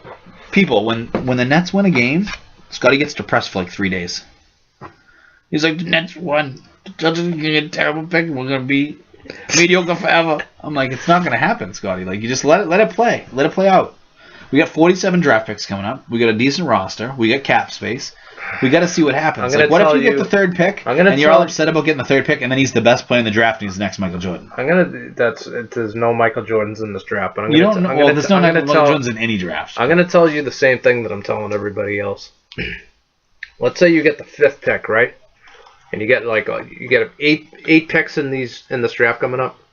You're not going to be able to trade all 8 picks just to get up to number 3. Okay? You're not. And number 1, the 5th pick, if you're trying to trade for not even a superstar, solid player, is fucking worthless. Oh, what they'll probably do. The team is not going to want it. You can sell a top 3 pick. You're not going to be able to sell 4 or lower. You're not. Unless it's a 96 draft, you're not. No, people trade picks all the time. And they're protected more heavy than just the top 3. People sell you lottery protected picks. They sell you top 5 protected picks, top 10 protected picks. All the time they get something for it. I'm not saying you're going to get a ton. I got excited when you texted me yesterday about the Lopez thing. I'm like, great, get him off the team. They won't have anyone who can score. That's why I think about it. There's 30 points tonight. Then the Nets would have got a pick back. Yeah, but you give them the Dallas pick. You don't give them their pick back. You can't have their pick back. No, you can't have your pick back. That's too good. We want a pick back. Yeah, we're not doing that. I'll tell you this. Why don't you take the Dallas pick? It's going to be like the 23rd pick or something. Yeah, give us Lopez. Look, but let's face it, though. Drafter Danny has to strike gold somewhere. He's been around sifting. He's like, nope, no gold there. Yeah, Nope, no gold there. No, Rajon Rondo? Well, you trade him. Nope, no gold there. Okay? Like, there's only so much you can do. Yeah, but he's got to get lucky and get a really good pick. But this... Look, it's easy to be a great GM unless you're Elgin Baylor, if you have the first pick every year. But look, if you have the 1, 2, or 3, maybe you have a higher chance of getting a good player. That's the thing, though. Someone thinks that, like, oh, man, like, Minnesota's GM is, like, you know, a great GM. Look at he's got, like, Zach LaVine and Karl Anthony Towns and Andrew Wiggins. Like, yeah, he gets, like, a top 3 pick every year. That's my point.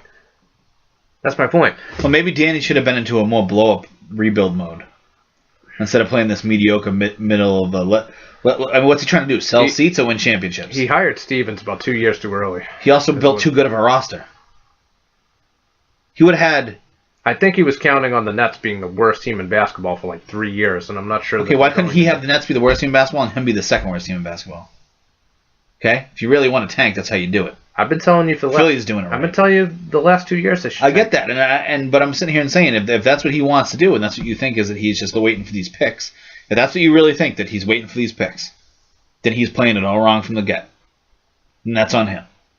Because if he's going to sit here and keep Isaiah Thomas on the team and have this team winning 40... This team's going to win more games than we predicted preseason, by the way. We said like 43. I think it was 42 and 43 were our 2 picks. I don't remember who had what, but regardless. I think you said 43 and I said like 44 to 45 or something. I thought it was 42, 43. It might be 43, 44. Whatever it is. But they're going to blow by that. They got 32 wins already. They're going to win like 40, 49, maybe 50 games. Yeah. I don't want that. I don't. I don't want to go just to lose. I think that's part of it. Which brings me to the next topic. I think that we're going to... You know what we should do? We should just pause because we use Audacity. By the way, go to gamesofbenches.com to read our stuff. Hopefully, once our admin puts the podcast stuff on the website, we'll be able to do a direct link and embed it in the site and stuff, so you don't have to go to YouTube. But that's coming. You can still go to YouTube, Chris and Cash podcast, to listen to our podcast. But I think that's part of it. I think the other part too is he wanted to build like a young competitive team with a young coach to be attractive to free agents. I honestly think that was the other part of it. Now, I'm not saying that's the right approach. Well, you don't think we can get a goddamn free agent? I don't think we can, no. What significant... No, they can get a free agent. They can get like a B-level free agent. I'm talking about... Well, it's really hard for you to sit here and tell me what significant free agent. Okay, in the 60s, you didn't have free agents. Okay, you didn't need free agents, and you had a dynasty. In the 70s, same kind of thing. Okay, and you also had 2 championships. In the 80s, you didn't have the space to have a free agent anyways. But you had Larry Bird. But you didn't, right? Because you didn't need free agents all this time. Then the 90s come. He got Larry Bird, Kevin McHale, and Robert Parrish in the span of 12 months. That would never happen today. Right. So then the 90s come. Well, your 2 best players die. Your future dies. Okay. So who wants to come free agent wise to that team? Who's going to want to come to this team? Not only do I want to not come to a team because of my 2 best players just die, I'm like, maybe Boston kills people. Okay? So everyone thinks we're racist, we're cold, all your players die. So the 2000s, you didn't have any space. Who are you going to get? You had Pearson Walker, and you had a bunch of other bad contracts later on with like Tony Delk and Rodney Rogers and all these other guys. The worst one was high contracts. Okay, so you didn't have contract space to bring in a free agent. You signed a Mark Blount to like 4 years, $40 million. Like you did not have. Remember, he had like 20 boards a game, like the last 5 games, and then he got a huge contract, and he never got a board again. Yeah, I don't think he rebounded once after that. He just ran away from the ball. But my whole point is, you didn't have the money, so like it's been a unique situation for the reason why Boston hasn't had free agents. Okay. It really has. Now, I'm not saying that we couldn't have got one along the way. Okay, somewhere. So they're gonna we're gonna see if your theory is correct this summer because they're gonna have a ton of cap space. You've got some nice mid-level exception free agents a couple different times. You got James Posey. You got Rashid. You got Shaq. I know they didn't all work out or everything, but you know what I mean. You got Ray Allen to come here via trade. You got KG to come here via trade. Those aren't free agents, but they're close. They're close to a free agent. My uncle seems to think that the whole Boston's cold and racist thing's overrated. He says if you give them money, they're going to come here. If you give them the money, you have a decent roster, they're going to come here. That's never been the case. Yeah, Boston has never had a decent roster and money. I think you need at least one top 10 player to draw other guys, and they don't have it. Well, that's why they need to trade some stuff to get a great player. That's why I would have liked a Love or Blake Griffin, etc. Yeah, that's great. Well, you didn't want a Love. I said a Love would have been fine. He can help you get other players. Right, but to get that other player, the way you're describing, you need a lottery pick. No one's going to trade for... No one's going to Kevin Love works. No one's going to give you a star for like the 8th pick in the draft. Nobody. No, unless they're on crack. I mean, you could have drafted... Does Irsay own an NBA team? Because that's the only way this is going to happen. Your owner has to be on crack. Someone sell him a team. Now. Seriously. Your owner would have to be nuts to trade you at, like, the Chicago Bulls. They're not going to trade you Jimmy Butler for the 8th pick and a bunch of spare parts. I don't think you're going to get the 8th pick. Ladies and gentlemen, Brooklyn wins one game. The Celtics now have the 12th pick. I don't know how, but Brooklyn's that good. They win one, it's worth 10. They're the fourth worst right now by themselves. Because Phoenix might win like 2 games the rest of the year. Because they play in the West and they're actively tanking. The Nets are trying to win, and they play in the Eastern Conference. Why would the Nets tank? They have no reason to. They might have just kept Brook just to spite us. Yeah, maybe they said, F you guys, we're going to try to win games. Good. I hope he breaks his foot again. For like the 8th time. It won't happen. But name to me when the Celtics have been a good roster with enough cap space to give someone a max contract. They've never had the opportunity. They've never had it. So people are like, free agents don't come here. Well, I understand that. But you've never had max contract money with a good roster in a nice situation. With Stevens, if you have this roster, you get a couple picks where you can get somebody and you get 1 star, okay? If you can get 1 star on this team without completely blowing up your roster and giving away all your future assets, you're going to have future assets, Brad Stevens, a pretty good roster, and a star with cap space. Boom. You're going to get a free agent. That's how that works. So you like where they're at right now? I don't hate where they're at. You'd like where they're at better if they were the Sixers and they had all this flexibility. I like where they're at better if they sucked currently and we were going to get possibly 2 great picks. I know that sounds counterintuitive because how would you say our roster is pretty good, but our roster is pretty good. I was about to say, like, that defeats the whole purpose, the whole argument you just made. You need a decent roster. They wouldn't have a decent roster if they were tanking for a draft pick. They could have a decent roster and tank. Let's be real here. No, the only way that happens is with injuries. If, like, your whole team is injured, then yeah. Like Isaiah Thomas, you're injured. Get out. Let's go sit for a bit. Isaiah, you got to take one for the team. I got Nancy Kerrigan. And why? They go from 3rd in the conference like 12th in a week.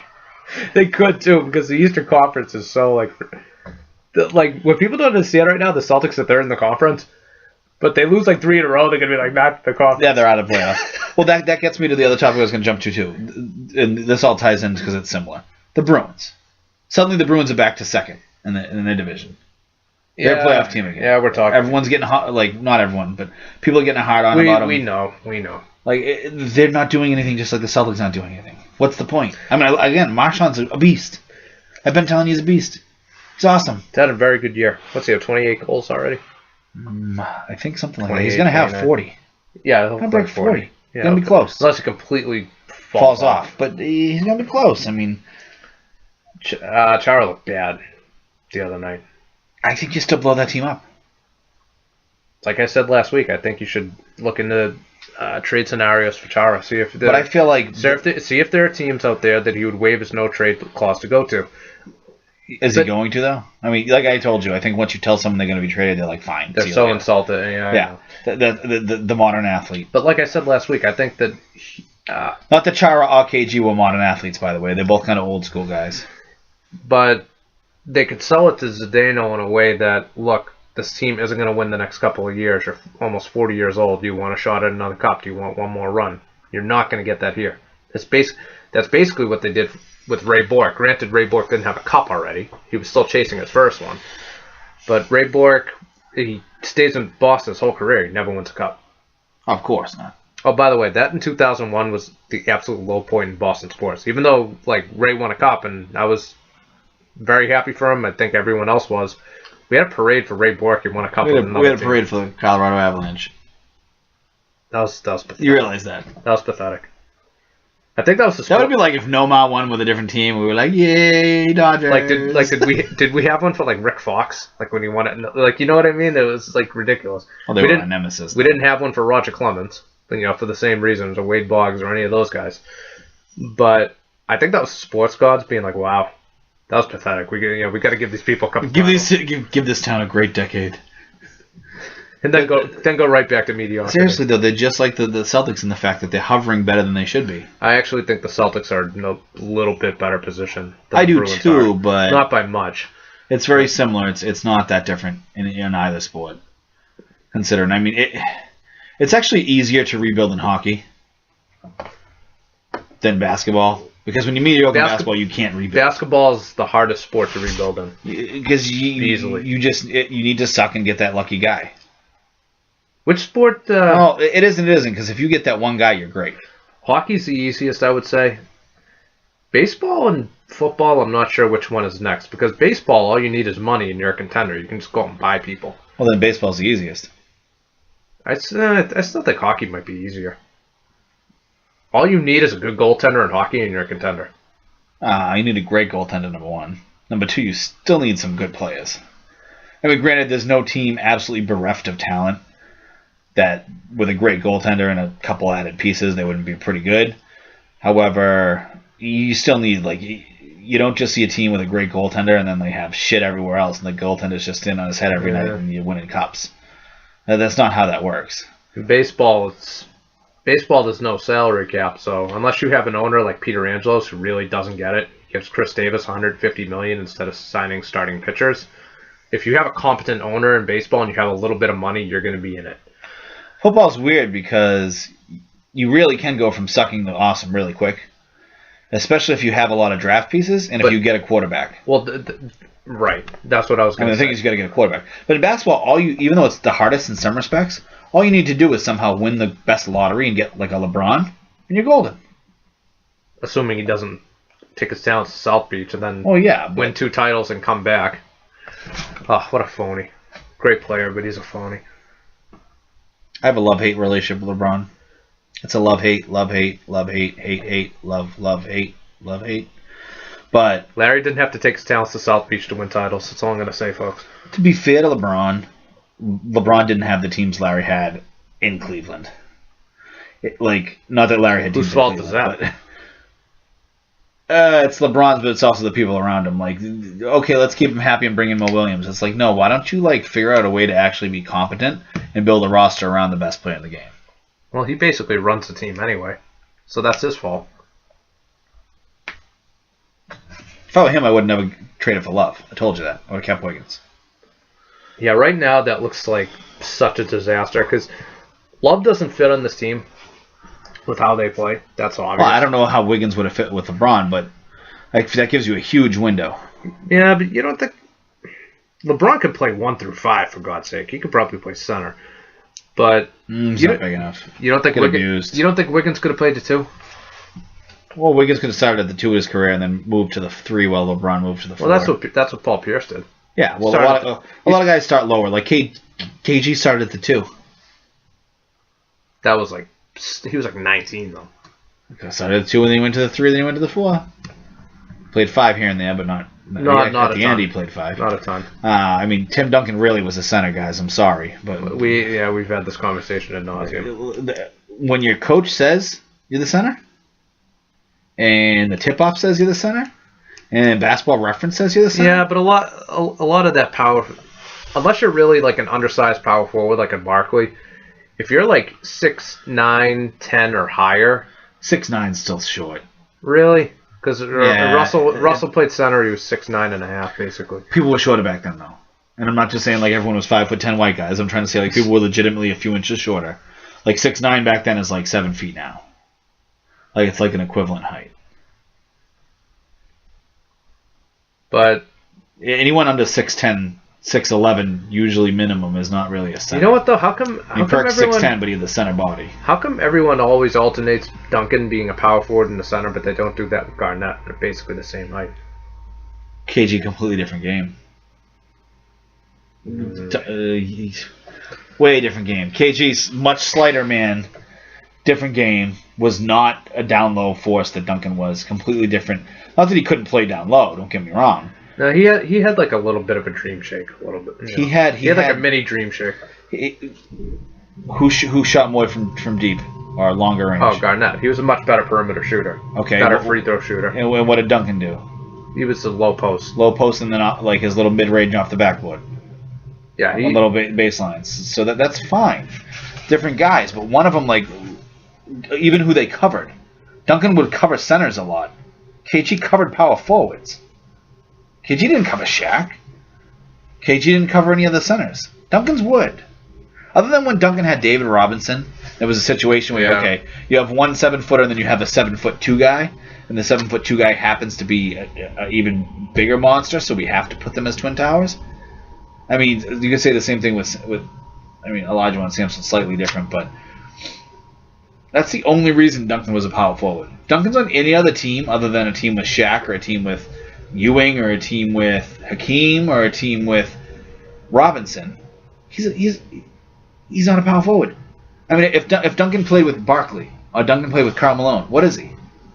It's a center. Duncan played with KG, what is he? Center. Okay, because KG's not the center of a Duncan, correct? I would say no. So Duncan is, you could say, is an ultimate hybrid, but he's really a center. I still consider him a power forward. That's just because people like to be like, greatest power forward ever. Greatest power forward ever played the game. I think he Tim is. Duncan. I think he is. But he's not exclusively a power forward. That's like me being Larry Bird, greatest power forward to ever play the game. Greatest power forward Larry ever was play a the game. small forward. Larry was a power forward his first 3 years of his career. 4 years. Actually, almost 5. And then he moved to the small, specifically so they could have Kevin McHale in the starting lineup. Yeah, but Without Kevin McHale on that team, I would say Larry Bird's probably a power forward. I would say even back then, even before McHale started, it was Maxwell. I would say but Maxwell. Bird was the power forward. Yeah, Maxwell was the 4 more than the 3. Bird was the power forward. I'm sorry. I think Maxwell. Look up Basketball Reference. Look up what the position they played. For Christ's sake. Look up where they lined up. Look who they covered. Look at the way they played. I mean, I know Maxwell had a Yeah, and if they played with the big lineup, you could have put Larry in the 2 guard. You put Larry wherever you want to put Larry. You put Larry at the 5. You put Larry at coach. You put Larry at God. I don't care where you put Larry. But the whole point was Larry started his career at power Did Larry ever play center? Larry played center for 7 seconds in the finals game and steal an MVP. No, he didn't. But seriously, Larry wanted to put him at the 1. I don't care. We give Magic so much shit. No, I like Magic, but Kareem great game. really should have won that MVP. When you look at the stats for the series. Yeah, but he missed the last game and a half. That's why he didn't win it. And he averaged like 40, 20, and like 30. Like, it was absurd. Like, look at his numbers. Dude, he wasn't playing because he had migraine headaches. Not excusing that. I've had migraines. They're terrible. Says the guy that can barely do anything because he has braces now. Ladies and gentlemen. They have braces, they can't do anything. He said on NBA Finals game migraine headaches. Yeah, maybe he couldn't walk, dude. I don't know what to tell you. I mean, Scottie Pippen did it too. I'm not saying those are the 2 toughest warriors ever to live, but I'm saying, like, it's been more than one guy. Scottie Pippen was a little bitch. I don't know. On that note, I think we're kind of wrapping up. Yeah, I mean, this is kind of like the dead zone for sports anyway. You know, hopefully waiting for March Madness. Hopefully next month, like I was gonna say, like we get some March Madness to talk about. It'd be even more fun if we knew we were gonna get a great pick. Well, we could check with the Celtics out. We won't know their pick still, but maybe Isaiah Thomas gets sat down and they start losing games. Yeah, after the Nets run off like 10 in a row. I mean, we can always. I want to see what's going to happen. You getting ready for the NFL draft? I know it's early. I don't think I'm gonna watch it. You're not going to watch it. I think the first day I can understand. You're going to skip the first day. I think I might skip the whole thing, just out of protest. Out of spite. Yeah. Fuck you, Goodell. Why am I going to give you ratings? Why am I going to help your league? Fuck you. I'll go watch something else. So then you go read about it later. Give them clicks. No difference. Yeah, I'll just read it in the Herald the next day, who they drafted, and then I'll look them up on Mel Kiper's book and go on YouTube and watch their highlights. I don't care what other teams do. I only care what my team does. Well, you know I'm like super into the draft. Dude, still should have taken Newsom a couple years ago. Dude, what did we do every year prior to this year? We would sing the song, "It's the most wonderful I got really mad time." if we drafted Jimmy G. That's what I did every year. Oh my god. I mean, that's still the biggest waste to pick ever. I wish I was recording it. Yeah, if you had me recorded there, that would be what we play while you guys listen to this video, okay? It would be my face, the reaction to the Jimmy G draft pick. Absolutely the worst draft pick ever. We got to get a camera. While I think Belichick is the greatest GM to live in any sport, that is the worst pick ever existed. And it's not just because you drafted him to be Tom Brady's backup. You already had Tom Brady's backup in Ryan Mallett. I know he's an airhead. Oh. That's neither here nor there because neither one of them were going to see the field. If either one of them does see the field, your season's over anyways. Probably. Unless they're just coming in as mop-up duty at the end of the year. But thank God that they won the Super Bowl. Otherwise, I'd hear about this every friggin' day. We don't even know. What if we... Okay. This is the thing that I say. Just because we won one Super Bowl doesn't mean that we didn't get costed the Super Bowl this year because we had Jimmy G. Too many injuries. What if Jimmy G was a different player that could have... What if he was an offensive lineman that was a stud, Jimmy G? Maybe we win this year, huh? Yeah, maybe we don't. You don't know that, though. The point is, exactly. Jimmy G so stop bitching does about nothing. It. What? Yeah, Jimmy G adds no value. Oh, Jimmy G is the equivalent of the 2000 NBA draft for football players. They said he was a practice MVP. They gave him like the jacket. Yeah, he's incredible. He's the Michael Olowokandi of practice players. All I can think about right now is your face when they drafted him. I'm getting worked up right now. Yeah, I'm getting worked up. I almost walked out. I almost threw my bear in my wings, and I was like, I'm taking my ball and I'm going home. It's like, you don't have a ball. That's all right. I'm going home anyways. No, the best is like his expression was like so dramatic that like my uncle's off to my left, and he's just like starts cackling because he can't believe like the look at his face. I was like this. I was just like. And then I pan over to him and I see his expression.